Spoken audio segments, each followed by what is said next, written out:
Vous êtes dans la grotte de l'éveil, déclara le prêtre, sa voix profonde et mélodieuse. C'est ici que les premiers membres de notre peuple se sont éveillés il y a plus de 4000 ans.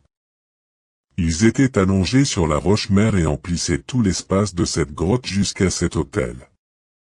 Sur l'autel reposait endormi un couple de nains, Drudur et Lita. Keonir les étend sa sainte garde. Ils se réveillèrent les premiers et virent les autres nains s'éveiller peu à peu.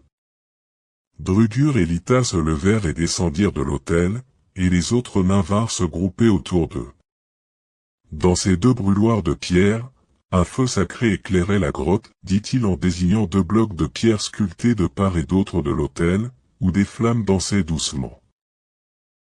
Puis une musique profonde emplit la pièce, un son de clochette cristallin retentit, et deux silhouettes lumineuses se formèrent ici, continua le prêtre en s'approchant d'un cercle d'or incrusté dans le sol. N'approchez pas plus, c'est sacrilège de pénétrer dans ce cercle. Donc, je disais, ici apparurent la déesse Mérella et le grand dieu Onir. Waouh, c'est vrai? Murmura Michaïl, les yeux écarquillés d'émerveillement. Ici. Vraiment, ajouta Ronan, incrédule. Chut, siffla Madi, les joues rouges d'embarras. Le prêtre les fusilla du regard, son expression sévère, puis poursuivit son récit. Onir expliqua aux nains assemblés qu'ils devaient obéir à Drudur et à sa femme Lita. Il fit un signe de la main, et les lois sacrées se gravèrent sur cet autel. Il leur montra la surface de l'autel de pierre, où des mots étaient inscrits en runes naines brillantes. Et depuis ce jour, notre peuple a suivi fidèlement les lois d'Onir. Le groupe était émerveillé par le récit sacré. En ressortant de la grotte, ils remercièrent le prêtre. Mais au loin, dans les profondeurs du temple, ils entendirent des cris indignés, des humains. Des humains. Qui a fait rentrer des humains dans le plus sacro-saint de nos temples? Dragnard les rassura d'un geste de la main. Ne faites pas attention. Malheureusement, votre présence n'est pas acceptée par tout le monde. Mais venez, continuons la visite de la ville. Ils profitèrent du reste de la journée pour explorer la ville et faire quelques achats. Un grand marché animé s'étendait sur une vaste place, bordée de magasins colorés et d'une grande auberge dont le rez-de-chaussée était continuellement rempli de nains venus boire des bières jusqu'à tard dans la nuit, s'amusant à des jeux de lancer de haches, de dés et de cartes bruyamment.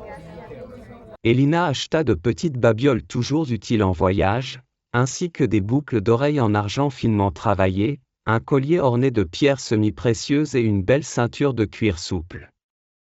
Avec les quelques pièces que leur avait données Alban, les garçons s'offrirent des jeux de cartes illustrés de créatures fantastiques, des dés en os sculptés et des bâtonnets lisses rangés dans un petit étui, servant à un jeu de dextérité complexe. Ronan trouva une jolie laisse et un collier en cuir souple pour Sakar. Les filles s'arrêtèrent devant les étals de soieries chatoyantes et de bijoux étincelants. Naïla et Madi n'arrêtaient pas de papoter et de glousser, au grand énervement de Ronan, qui avait la désagréable impression qu'elle se moquait souvent de lui.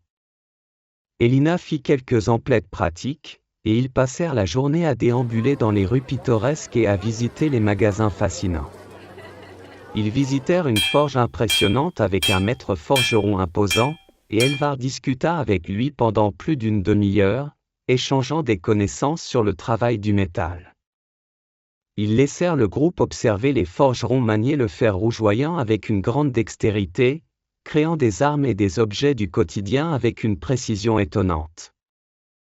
Un jeune forgeron proposa aux garçons d'essayer de marteler une barre d'acier rougeoyante juste sortie du feu. Ronan et Michaïl prirent chacun un lourd marteau et essayèrent de frapper le métal incandescent pendant 5 minutes, mais devant le peu de résultats obtenus, ils abandonnèrent, leurs bras déjà douloureux.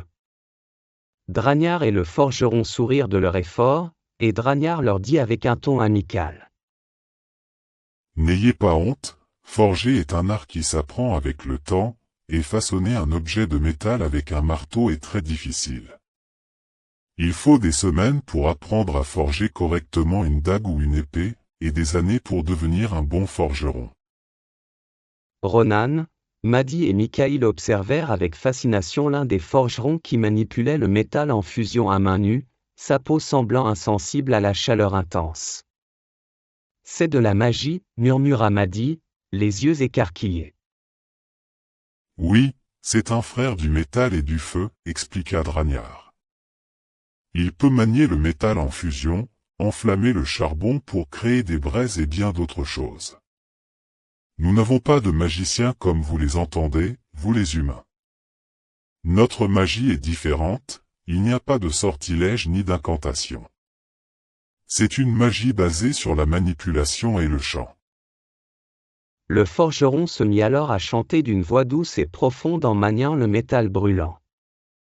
Après une trentaine de minutes de travail concentré, il sortit de la masse informe une pièce de métal d'une finesse et d'une complexité extraordinaire, une statuette représentant la déesse Ella. La finesse du métal était arachnéenne, et l'on pouvait distinguer chaque pli de la robe et chaque détail du visage serein de la déesse. On aurait dit que la statuette allait prendre vie, tant elle était réaliste. C'était une véritable œuvre d'art. Le maître des forgerons les regarda avec fierté. Marduk est mon meilleur élève, et il deviendra sûrement un grand maître forgeron avec le temps. Son pouvoir et sa technique sont sans égal parmi tous les élèves que j'ai eus. La plupart des grands forgerons sont des frères du métal et du feu.